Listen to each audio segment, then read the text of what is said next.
Hello mga ma'am and sir. This is Jancel B. Pansoy and samahan nyo ako at ang aking mga kabarkada sa aming adventure. Tara!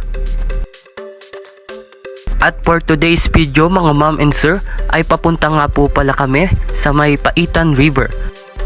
At sa part nga ito mga ma'am and sir ay hinapon na kami.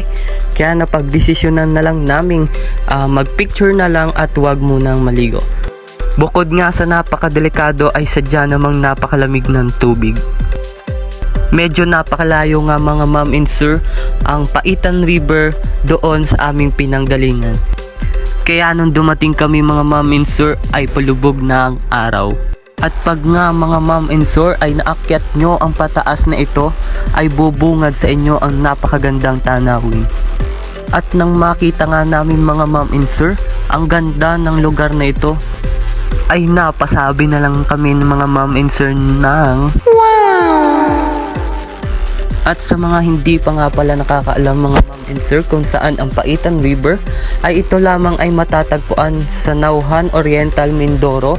At mas ma-enjoy nyo ito kung ang dala nyong sasakyan ay mga motor. Konting trivia lang mga ma'am and sir, ang Paitan River ay may dating hanging bridge na nagsisilbing daanan ng mga katutubo nating kababayan mula dito sa pwestong ito papunta doon sa kabilang bundok. Ngunit dahil sa dumadaang mga bagyo ay nasira ito at hindi na muling naayos.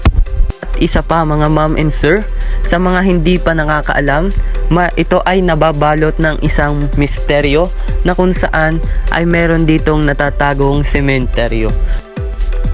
At kahit ganoon mga ma'am and sir, sinong hindi maaakit at marirelax sa napakagandang tanawin na ito? Ang mga ma'am and sir, tara samahan nyo kung pakinggan ang napakagandang vibes na dala ng ilog na ito.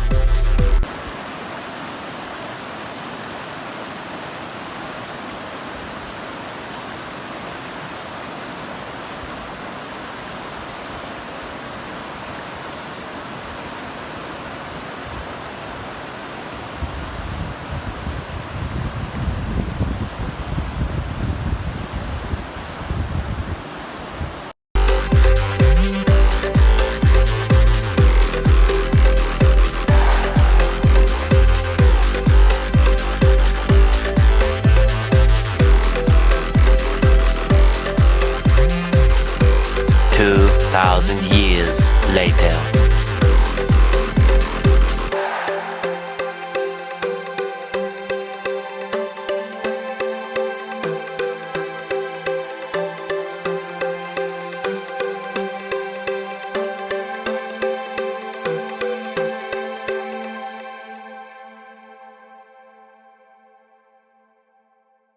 Audio Jungle.